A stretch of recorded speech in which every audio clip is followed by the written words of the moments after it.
হেদায়েত দাও খোদা, একজন যোদ্ধার কথা হবে নাকি নেতাদের মতো? খুব ভালো বলেছেন জনাব, আপনার কথাগুলো খুব সহজ এবং সাবলীল ছিল।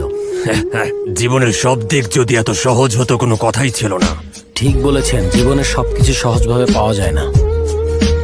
এই যে তুমি যুদ্ধকে বেছে নিলে, তোমার পরিবারের সম্মতি আছে? তারা কি সহজভাবে এটা মেনে নিয়েছে? জি, মেনে নিয়েছেন। আমার কোনো পরিবার নেই। একজন একা মানুষের ক্ষেত্রে যুদ্ধই তার জন্য পরিবার হয়ে যায়। আমি একমত হতে পারলাম না।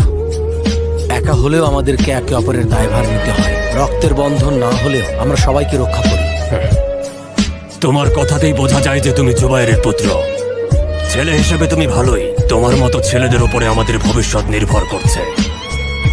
আল্লাহ যেন তোমাকে নেক হায়াত দান করেন।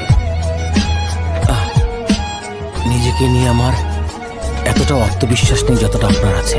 আমার বিশ্বাসে কোনো সন্দেহ নেই। আমি জানি তুমি ভালো ছেলে। তোমার অতীতই তোমার বর্তমানের পরিচয় দিতে পারে। তোমার একার সিদ্ধান্তেই তুমি আজ এখানে এসেছো। বুঝতে পেরেছো আমি কি বলছি?